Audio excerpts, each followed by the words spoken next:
Hi everybody, how are you today? I'm Lynn Smith and thank you very much for joining us on the Perry 10K. I'm next on our speaker lineup. Jan, you're here, yay, thanks for coming.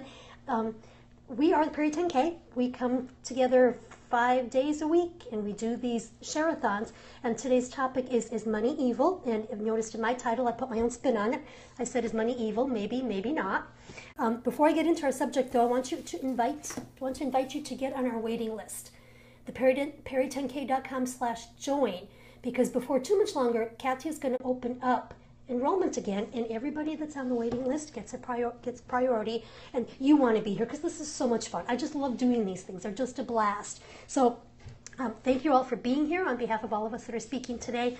We really appreciate it when you show up, and we really appreciate when you engage with us too. So throw out questions and comments. And don't forget to share. Everybody please share this out and share it with your friends and your followers. Now, today's topic is money evil? I put my own spin on it. Is money evil? Maybe, maybe not.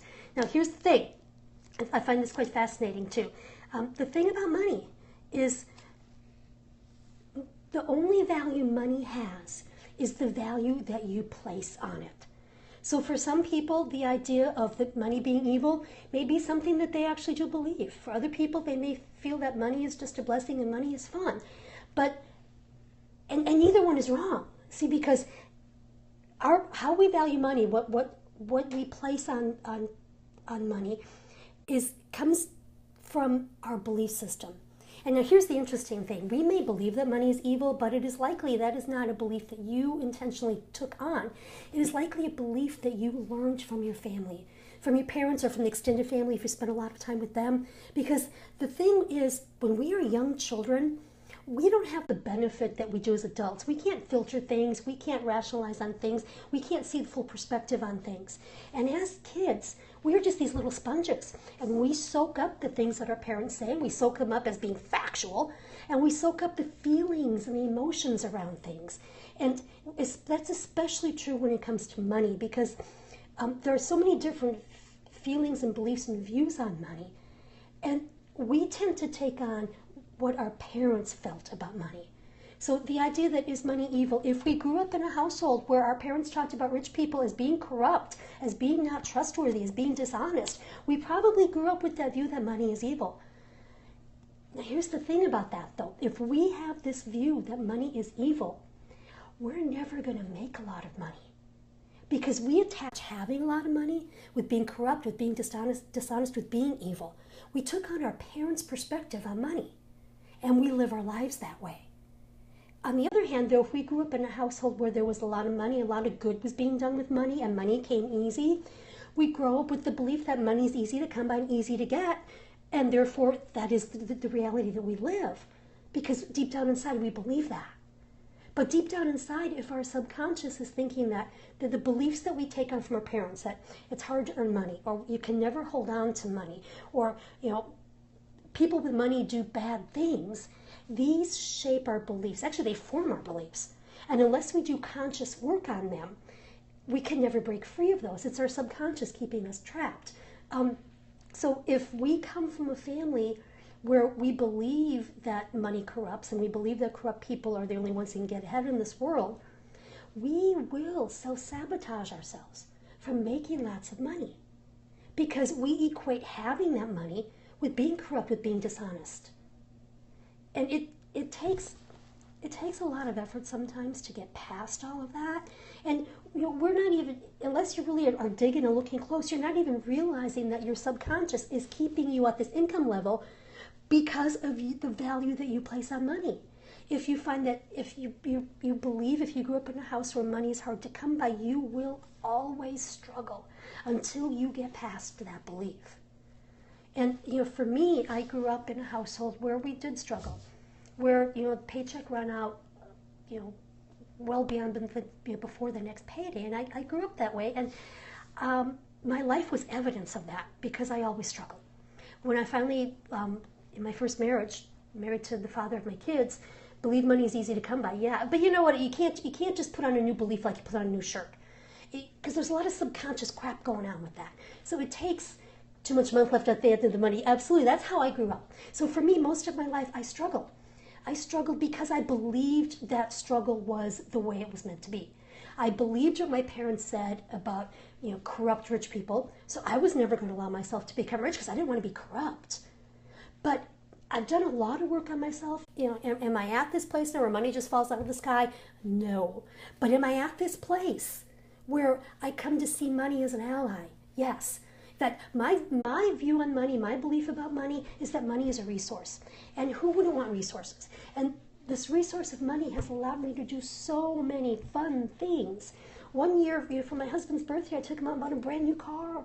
I mean, I never would have done that with my old belief system. I never would have done that with the old values that I placed on money. Money's hard to get. You can never hold on to money. Only bad people have money. I had to overcome those things. And now I see money as a resource. Money's a fabulous resource in your business because it means you can bring in team members. It means you can put your money into marketing campaigns or Facebook ads, whatever you choose to do. Money's a resource in that you can better yourself. You can work with a coach if you want to. You can buy programs, buy books. Money is a resource for me because I like to have fun. And a lot of the things that I consider to be fun aren't free. Yeah, it's fun to go take a picnic somewhere. Yes, it's fun to go bike riding. But I think it's fun to travel. I think it's fun to do things like swim with the whale sharks. I think it's fun to do things, what was the last thing I did?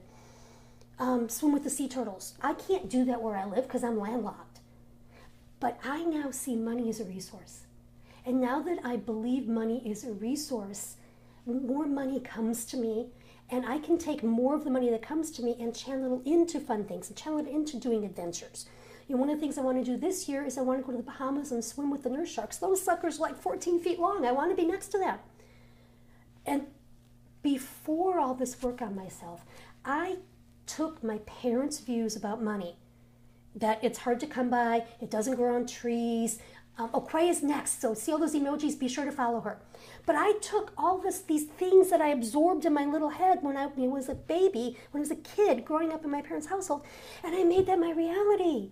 And it wasn't until I started looking at what's going on subconsciously, why am I struggling all the time, that I came to realize those are my parents' views about money. And I set out to start creating my own views about money. I started putting my own value on money.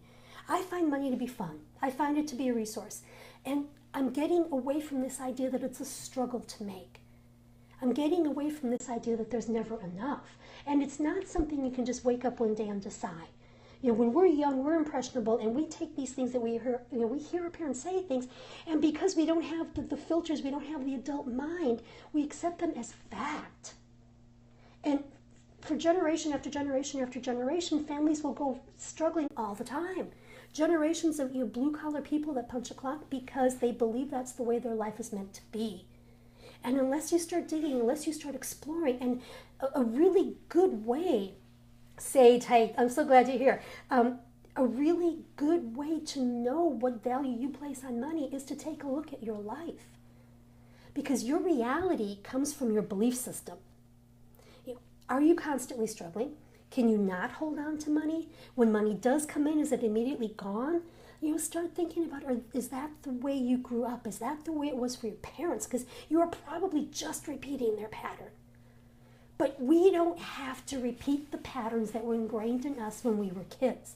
We can consciously start to change our beliefs. We can work with our subconscious and start getting past all that crap to create a life that our parents could only have imagined, could only have dreamed of, to surpass, to break that pattern, of, always struggling, to living a life where we actually flourish. But it takes some work, it takes some doing. But it is well worth the effort. When we can go from having a really crappy relationship with money because we feel like it always lets us down and never shows up for us, to get to a point where we find that money supports us, when we find that money is fun, when we find that money is this resource that we get to use any way we choose to, that's when we start to change the flow of it coming in. But it all starts in here. This is all a subconscious mind thing. And you can't change your outer world. You can't change the reality you're living with until you start changing what's inside. Oh, yay, Quay's live. Okay.